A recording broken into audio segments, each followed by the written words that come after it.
Olá pessoal, você que acompanha os nossos vídeos aqui na Sociedade Chesterton Brasil, já deve várias vezes ter se perguntado por onde começar a ler Chesterton. Essa acho que é uma das perguntas que mais fazem, ou que mais já fizeram. Acho que deve ter alguém fazendo, se tem caixinha agora rolando lá na página, lá no Instagram, deve ter alguém perguntando isso, por onde começar a ler Chesterton.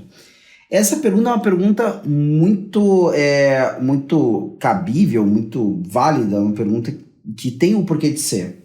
Afinal de contas, várias pessoas, né, querem, ouvem falar muito bem de Chesterton e querem fazer a experiência, querem ter a maior chance de gostar daquilo que muitos falam que é bom, né? E quem tem um pouco mais de perspicácia já percebeu que começar a experiência de leitura de algum autor por alguma obra que seja mais difícil, mais indigesta, ou que exija um envolvimento maior com aquele autor, né, para gostar daquela obra. Tem obra que é exigente, tem obra que assim, ó, cara, eu só prossigo nela porque eu sei que em algum momento, né, chegará, né, eu vou chegar ao cerne, né, da ostra, vou encontrar a pérola escondida, né, vou encontrar o veio de ouro na montanha, assim por diante, né.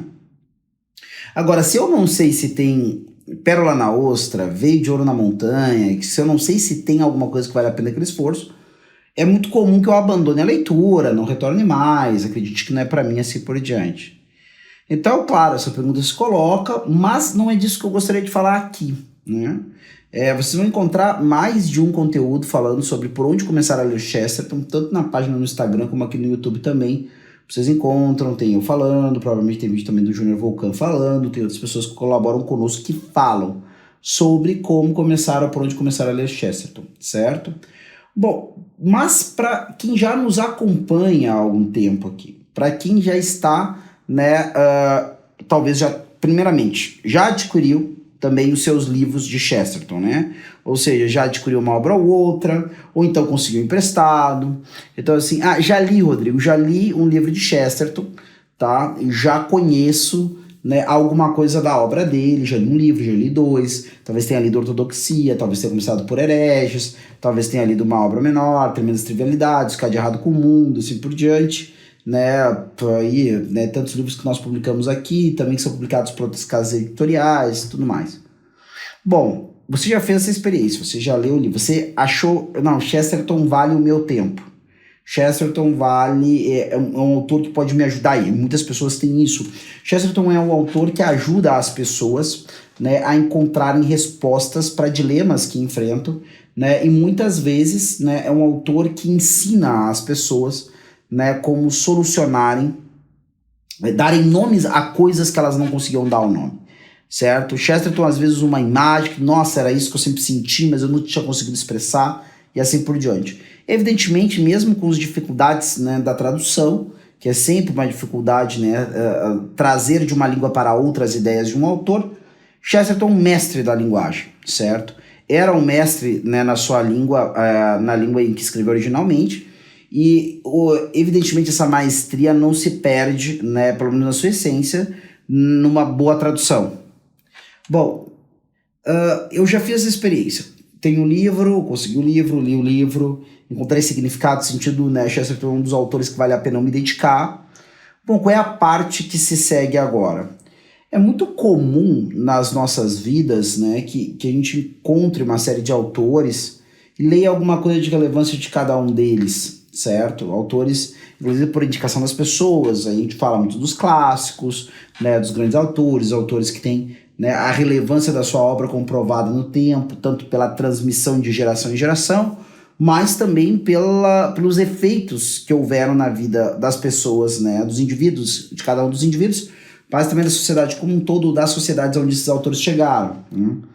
Então, nós temos e devemos, geralmente, claro, deve haver algumas divergências quanto a isso, mas via de regra o que acontece é que a maioria de nós, né, precisa, ou sobretudo é muito bom que leia, né, alguma coisa de uma determinado grupo de autores. Vamos jogar lá talvez uns 30 por aí, né, autores, conheça essas obras fundamentais.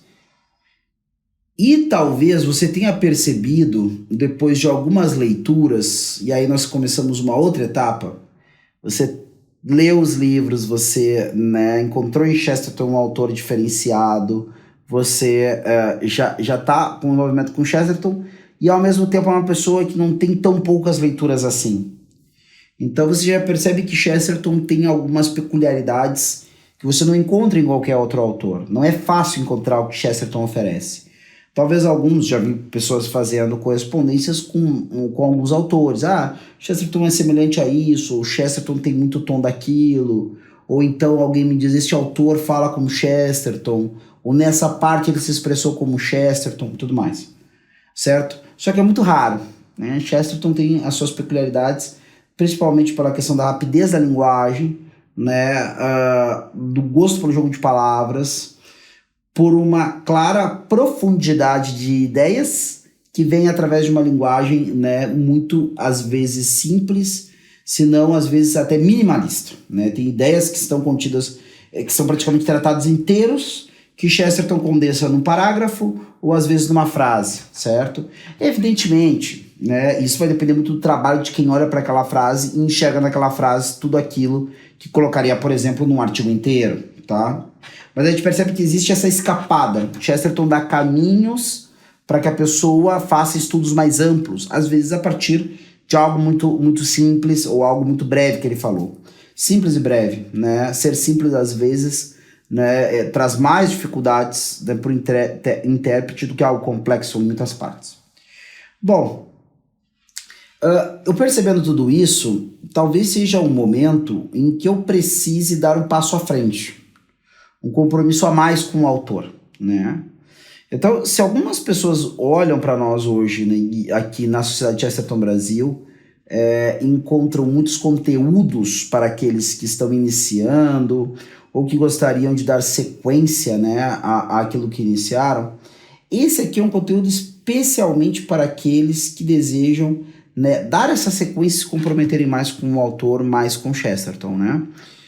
E poucas coisas nos levam a um compromisso maior, mais maduro, né, mais verdadeiro, do que a gente sair, né, da nossa leitura, né, solitária, para não dizer até solipsista em algum grau, né?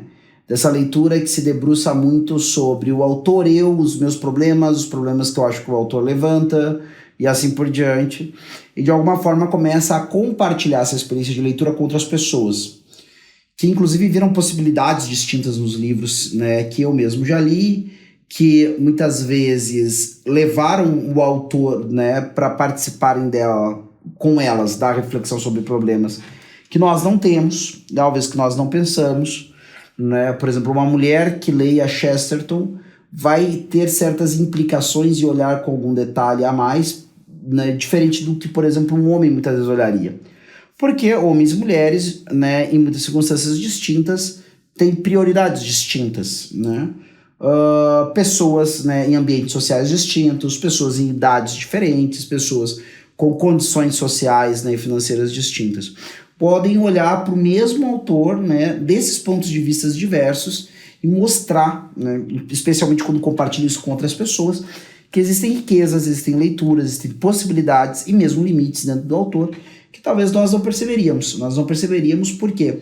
Porque nos falta uma vivência, certo, que aquela pessoa tem, e aquela vivência capacitou ela em algum grau para ter aquele olhar sobre Chesterton, sobre qualquer outro autor também que a pessoa vinha se aproximar. Então, talvez seja o momento, né, da gente começar a criar, né, o hábito, né, de criar intercâmbio, né, com outras pessoas que leem Chesterton, né? E aqui eu falo especificamente de Chesterton. Então, talvez agora, né, se você já conseguiu, né, perceber que vale a pena, né, gastar tempo com Chesterton, talvez seja o momento daquela leitura, e eu sei como é que é isso. Para mim, geralmente um autor, eu nunca começo, né? Não, vou parar e vou ler o autor, fichando tudo. Quero passar a fazer isso, não vou negar. Em algum momento começar, né, a primeira leitura já anotar bastante, tudo em volta e assim por diante.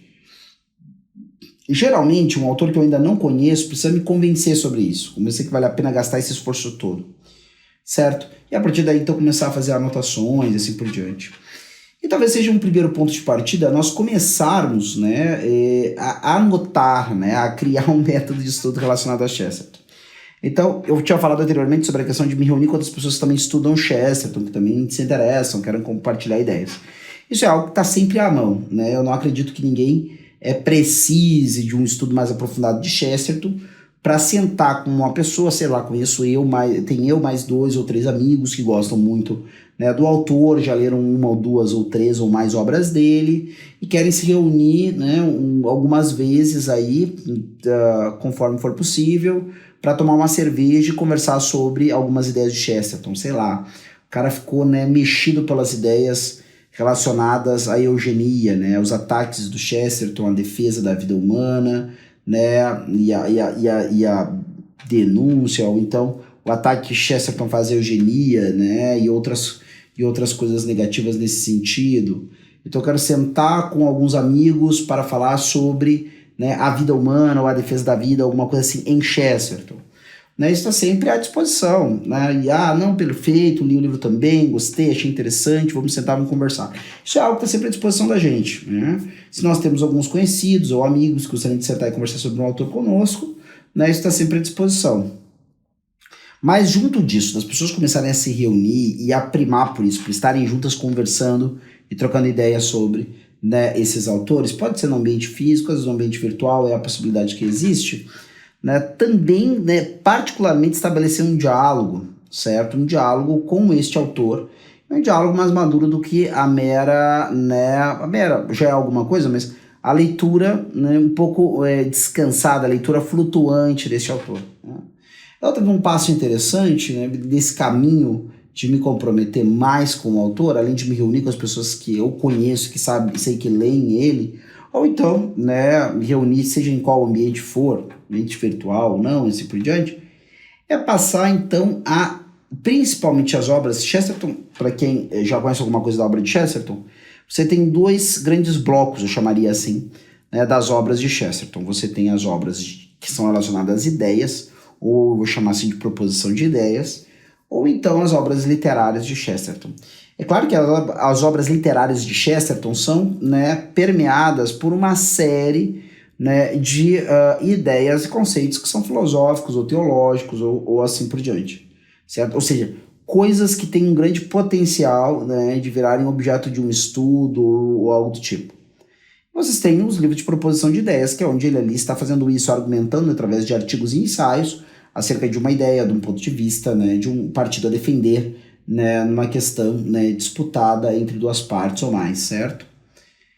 E esses livros especialmente, que é o foco de interesse de muitas pessoas, e talvez seja onde o Chesterton alcança seu maior gênio, que essa é a opinião, por exemplo, do Ian Kerr, como biógrafo do Chesterton, que é nessa coisa de proposição de ideias, para eles mais especificamente dentro da crítica literária e dentro da apologia, certo? Talvez onde apareça o maior gênio de Chesterton, né?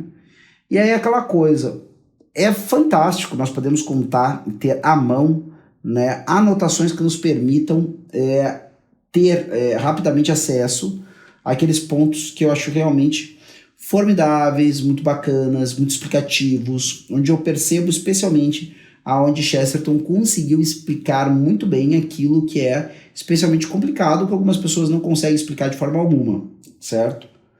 Uma vez que eu faça isso, né, eu posso então organizar essas notas, né, livro tal, assim, página tal, tema tal, e claro, as formas de fichar isso aí são diversas, né, até entendendo qual é o interesse que eu tenho, certo? Sei lá, quero frases que me ajudem a defender o cristianismo, quero frases que me ajudem a entender o valor da literatura, quero frases que me ajudem a fazer, sei lá, né, a defesa do homem comum e assim por diante. Bom, eu faço e organizo então minhas notas em torno disso, né? Ou então eu posso simplesmente ir garimpando. Aí eu vou colocando ali, né, o nome do livro, página do lado, coloco sobre tal coisa. Aí eu posso fazer ou a anotação, seja da ideia como ela me apareceu, seja a citação ali mesmo, e assim por diante. E por que eu digo isso? Interessante que gradualmente, né, essas ideias que vão sendo escritas, né, e isso é um exercício também interessante de memória, quando eu, mais do que transcrever aquilo que eu achei interessante no livro, eu coloco com as minhas próprias palavras a ideia que eu compreendi, ali dentro daquela obra, quando eu começo a fazer isso, naturalmente eu sou obrigado, né, a pensar aquilo que eu estou lendo, e a compreensão é muito maior, e a possibilidade de memorização é muito maior, e aí não acontece aquelas coisas que nós vemos, né, muitas pessoas reclamarem, que leem livros inteiros e, na verdade, só se lembram, né, de poucos elementos, ou de qual sentimento que tiveram em relação ao livro, se gostaram, não gostaram e assim por diante, certo?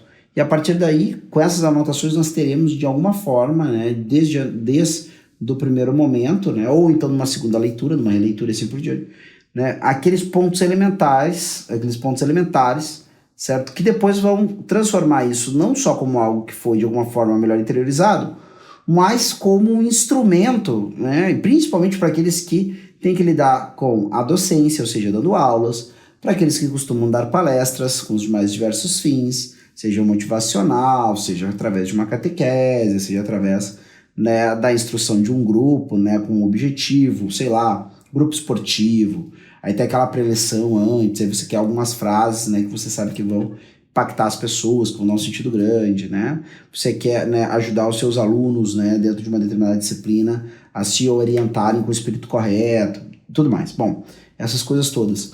Quando eu, né, consigo memorizar melhor o que o autor me falou, compreender melhor pelo exercício de refletir sobre o que ele disse, e empenhar o que ele falou, né, seja através do meu trabalho profissional, seja muitas vezes também na compreensão de quem eu sou e do que eu faço da minha vida, evidentemente esse autor acaba se tornando, né, um autor conhecido. E a partir desse conhecimento desse autor, eu posso de fato dizer que gosto ou até mesmo que desgosto de Chesterton. Porque de fato eu dialoguei com ele, eu entrei em diálogo com os outros através dele e compreendi melhor, pelo menos, o que era o mundo segundo o sentido que ele dava, certo? Então era esse o meu recado de hoje, instigá-los, né, a dar um passo à frente, né, aqueles que já leem Chesterton há algum tempo, que já leram alguma obra, a se comprometerem um pouco mais com o autor, que vocês já chegaram à conclusão, assim como eu, que vale a pena gastar, né, trechos da nossa vida, né, com a sua leitura e agora, né, sobretudo com o seu estudo e depois, né, com a utilização, né, com a síntese vital, né, desse estudo em nossas vidas. É isso, até a próxima.